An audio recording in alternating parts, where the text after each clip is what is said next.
Com a palavra, o senador Eduardo Braga, relator do projeto de lei complementar no Senado Federal.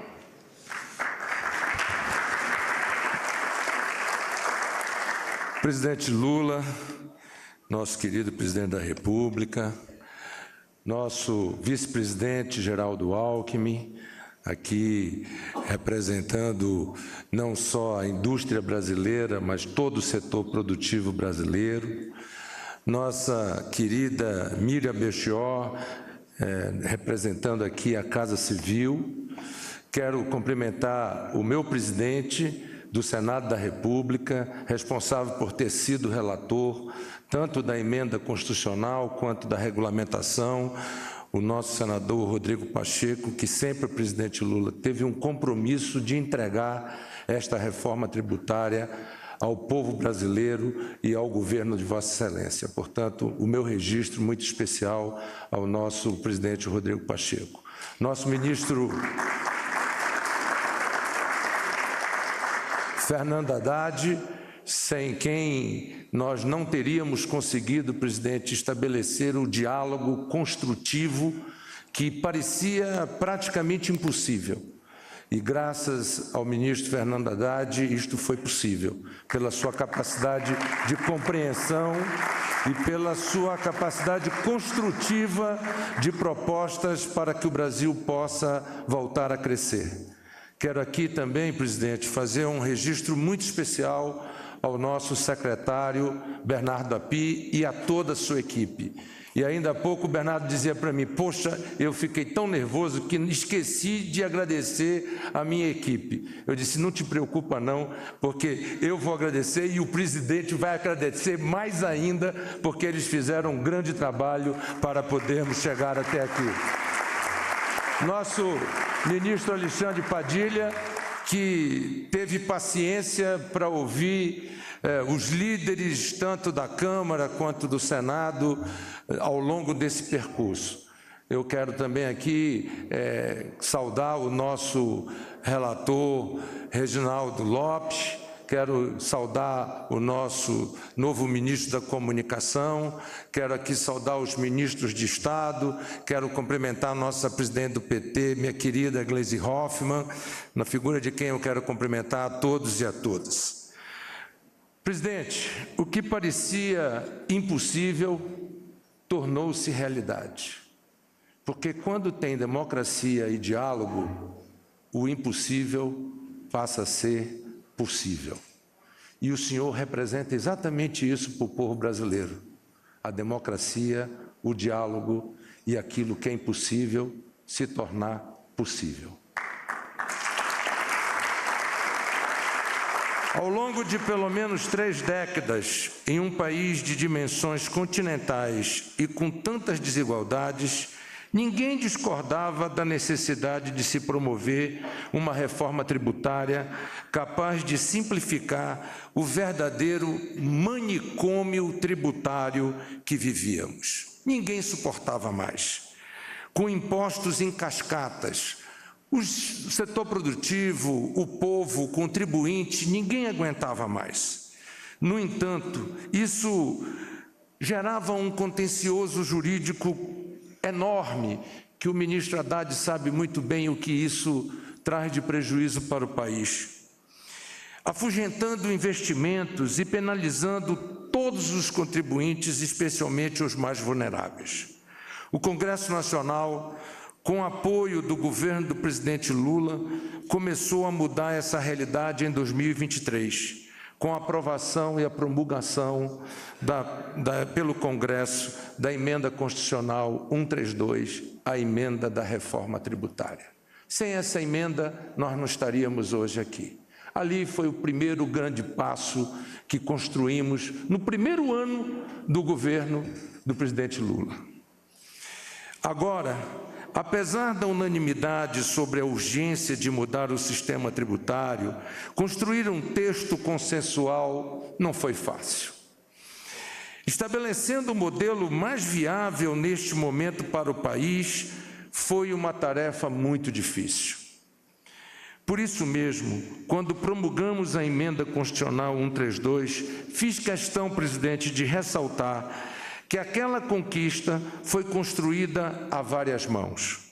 Sem o apoio do senhor presidente Lula, do incansável ministro Fernando Haddad, do secretário Bernardo Api e de toda a sua equipe, além do envolvimento direto dos presidentes do Senado, Rodrigo Pacheco, e da Câmara, Arthur Lira, e também do presidente da CCJ, Davi Alcolumbre, que fez com que nós pudéssemos votar no Senado em tempo recorde, na Comissão de Constituição e Justiça, esta reforma, não conseguiríamos estar no dia de hoje sancionando a regulamentação da reforma.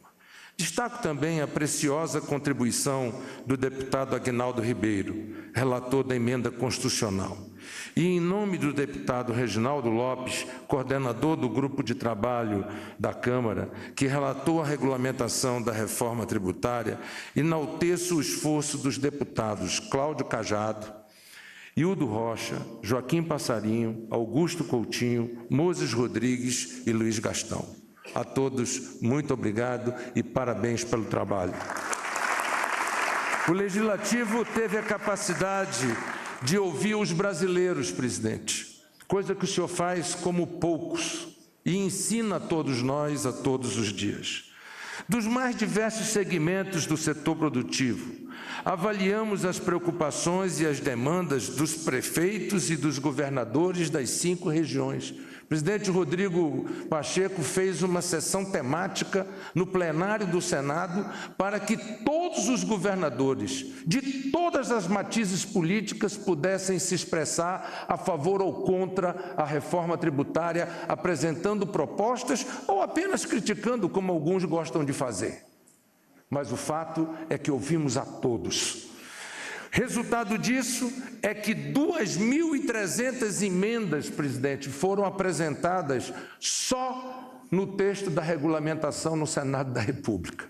Foi simplesmente isso que nós conseguimos traduzir no texto que Vossa Excelência sanciona no dia de hoje.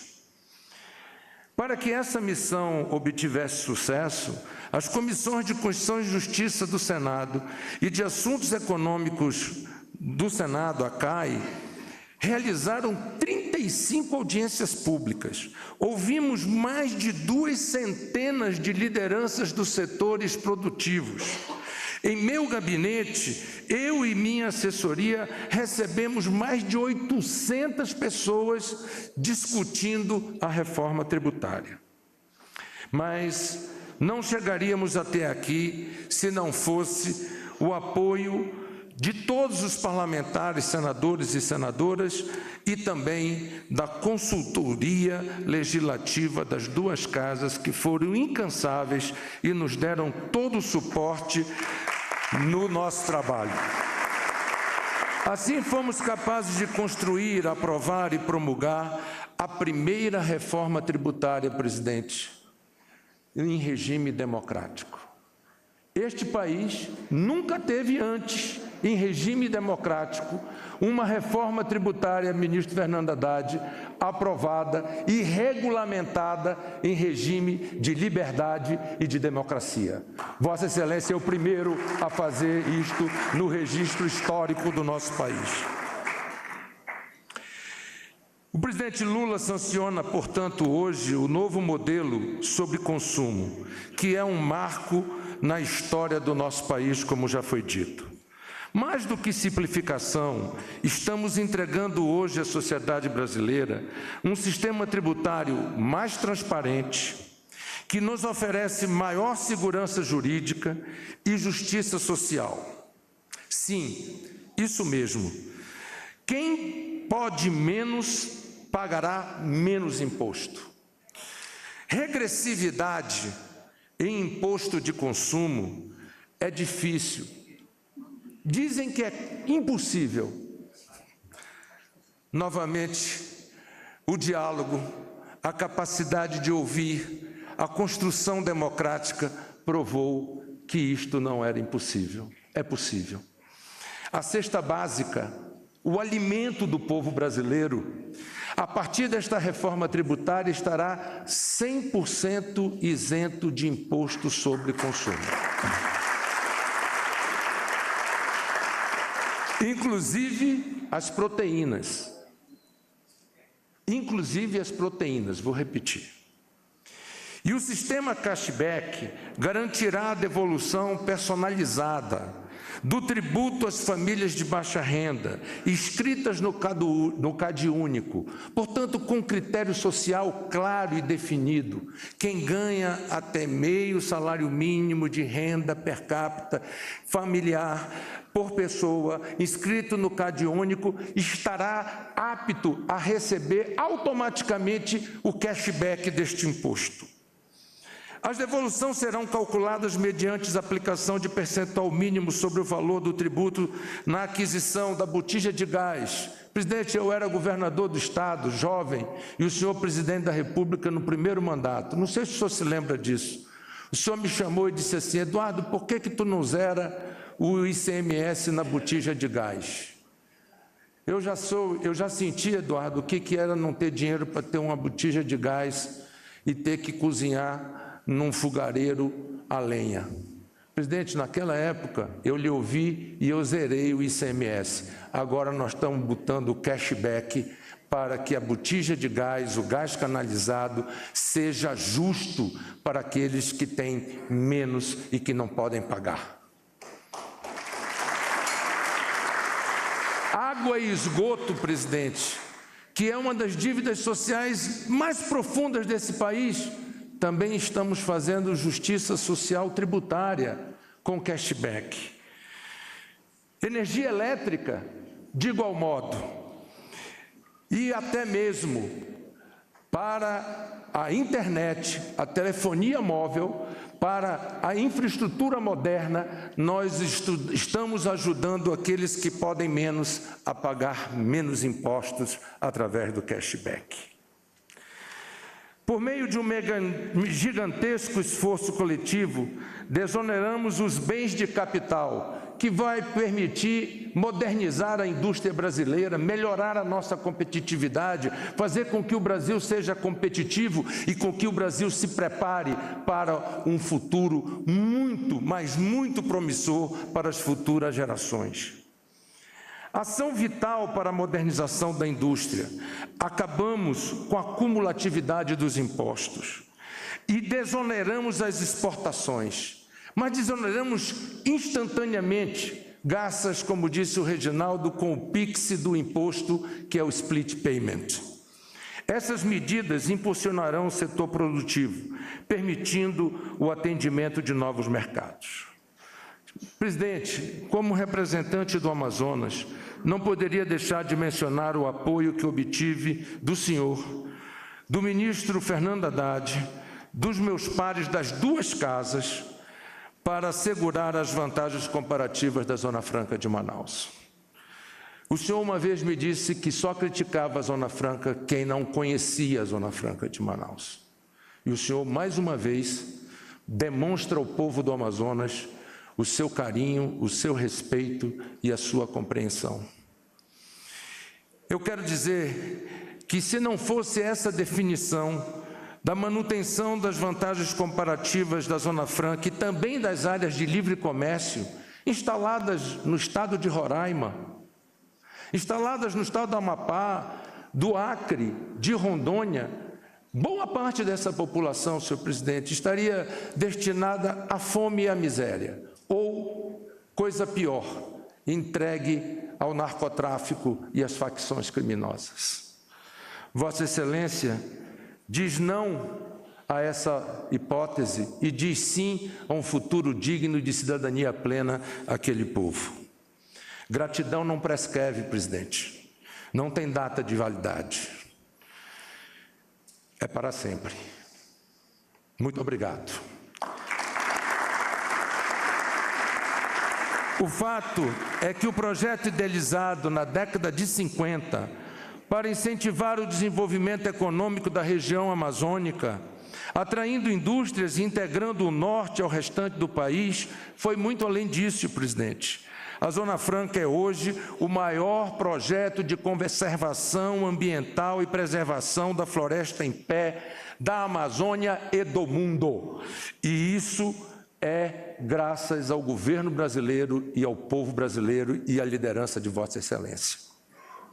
Esteja certo, presidente, que os brasileiros não esquecerão jamais do seu apoio ao aumento da competitividade de nossas empresas para o crescimento econômico, que contribuirá para a elevação do produto interno bruto, proporcionando geração de emprego e renda e, como consequência, finalmente pondo fim à fome e à miséria. Encerro agradecendo ainda a confiança que obtive ao longo desse processo de Vossa Excelência, presidente, e também do ministro Haddad, do presidente Rodrigo Pacheco, grande parceiro nessa caminhada. Sem o apoio e sem a liderança do presidente Rodrigo Pacheco, nós não teríamos conseguido as vitórias que conseguimos no Senado da República. Quero aqui registrar a minha gratidão ao presidente Arthur Lira, mesmo nesse momento de dor em que ele sente a perda do nosso colega senador, o senador Benedito de Lira, o meu querido e saudoso Bill, que como nós chamávamos no Senado da República. Minha homenagem póstuma ao nosso colega senador Benedito de Lira. Do secretário Bernardo Api, a quem quero novamente prestar as homenagens pela dedicação e entusiasmo com a causa. Juntos, ajudamos a escrever um novo capítulo na escola brasileira, cujos resultados serão sentidos em breve, presidente. Muitos que nos criticam hoje nos aplaudirão no futuro. O novo modelo trará mais transparência e segurança jurídica.